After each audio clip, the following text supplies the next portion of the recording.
The first thing anyone noticed wasn't the man. It was the way the room changed when he walked in. Conversations dimmed. Laughter thinned. Even the clinking of glasses seemed to hesitate, as if sound itself knew better than to draw attention. Power has a presence, and Victor DeLuca carried it like a shadow stitched to his skin. He didn't raise his voice. He didn't need to. Victor stepped into the upscale restaurant like he owned not just the place, but the air inside it. His tailored suit was flawless, his expression unreadable. The kind of man people feared not because of what he did, but because of what they knew he could do. Tonight was supposed to be simple.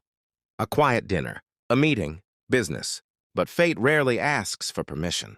Outside, the rain had just begun, thin, cold drops that painted the city in silver streaks.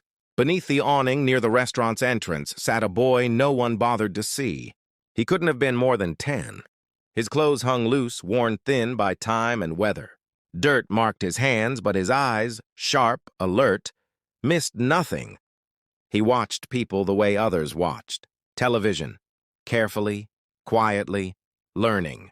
His name was Eli, and tonight he would change everything. Inside, Victor sat at a corner table, the best in the house. A glass of amber liquid rested before him. Expensive, rare, untouched. Across from him sat a man who couldn't stop sweating. You'll have your money, the man stammered, fingers trembling against his napkin. I just need a little more time. Victor didn't respond right away. He simply reached for his glass. Outside, Eli stood up. Something felt wrong. He had learned to trust that feeling. It was the same instinct that told him when to run, when to hide, when to stay invisible. The world hadn't been kind to him, but it had taught him how to survive. And right now, every instinct screamed one thing. Stop him! Eli pushed past the hostess before she could stop him, slipping between tables, ignoring the protests. His heart pounded in his chest as he spotted Victor, glass halfway to his lips. Don't drink that! The shout cracked through the room like thunder. Everything froze. Heads turned. Conversations died. Victor paused. Slowly, deliberately, he lowered the glass. His eyes shifted, not to the man, across from him, but to the boy now standing, a few feet away, chest heaving, eyes wide with urgency. Security moved immediately. Get him out of here! One of the guards snapped, grabbing Eli by the arm. No, Eli struggled. It's poisoned! I saw. Please, you can't drink it. A ripple of shock passed through the room. Victor didn't move. Wait, he said quietly. That one word stopped everything. The guard released Eli, though his grip lingered close. Victor leaned back in his chair, studying the boy. Not annoyed, not angry, interested. You're saying, Victor said calmly, that my drink is poisoned. Eli nodded quickly, swallowing hard. The man, he switched it. When the waiter turned, I saw him. He poured something into it. All eyes turned to the sweating man across the table. His face had gone pale. I don't know what he's talking about, the man stammered. He's just a street kid. He's lying. Victor's gaze never left Eli. Why? He asked. The question seemed simple, but it wasn't. Eli hesitated. His eyes flickered to the glass, then back to Victor. Because you were going to die, he said softly. Victor tilted his head slightly. And that matters to you? The room held its breath. Eli didn't answer right away. His fingers curled slightly at his sides, like he was holding on to something invisible. I know what it's like, he finally said, voice quieter now. When no one cares if you live or die. Something shifted. Not in the room. In Victor. It was small, almost invisible, but real. Victor looked at the glass again. Then, without breaking eye contact with the boy, he slid it across the table. To you, he said, nodding at the man. The man froze. Drink. I can't. Drink. The word wasn't loud, but it was final. The man's hands shook violently as he reached for the glass. His lips trembled as it touched them. I didn't mean to, he whispered. They said... Victor raised a hand. Silence. The man drank. Seconds passed. Then... His body jerked. The glass shattered against the floor as he collapsed, choking, gasping for air.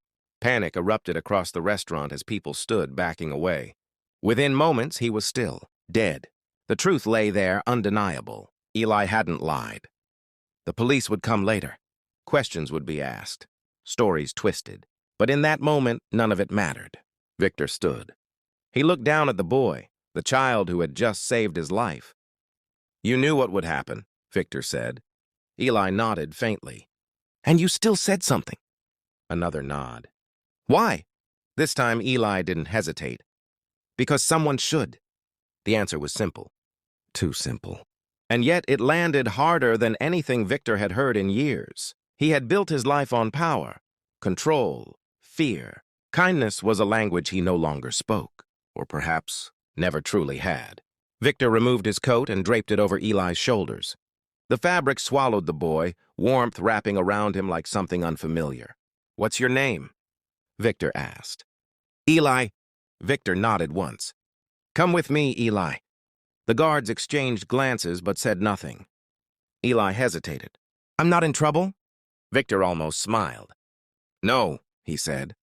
"You're the only one here who isn't." Hours later, the rain had stopped. The city lights reflected off wet pavement as Victor's car idled quietly. Eli sat inside, clutching a warm sandwich like it was something fragile. He hadn't eaten in 2 days, but he still took small bites, as if afraid it might disappear. Victor watched him. "Where are your parents?" he asked. Eli's chewing slowed. "Gone," he said simply. No details, no explanation. Just gone.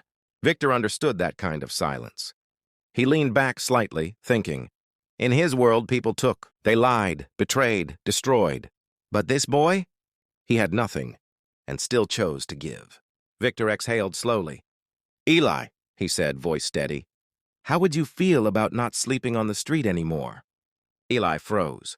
He looked up slowly, eyes searching Victor's face, looking for the catch. The trick, the lie. "There's always a price," Eli said quietly. Victor held his gaze. "Not this time." A long pause. "Then, why?" Eli asked. Victor looked out the window, watching the city move. "For the first time in a long time," he said, "someone did something for me, without wanting anything in return." He turned back to Eli. "I think it's time I learned how to do the same." Eli didn't smile. Not right away. But something in his expression softened, like a door opening just a crack. "Okay," he whispered. Weeks later, people would talk. About the night a powerful man's life was saved by a homeless child. About how charges were dropped. Deals shifted. Enemies disappeared. But the story they didn't see was the one that mattered most. A boy who reminded a man what it meant to be human. And a man who, for the first time, chose to listen. Because sometimes the smallest voice carries the loudest truth.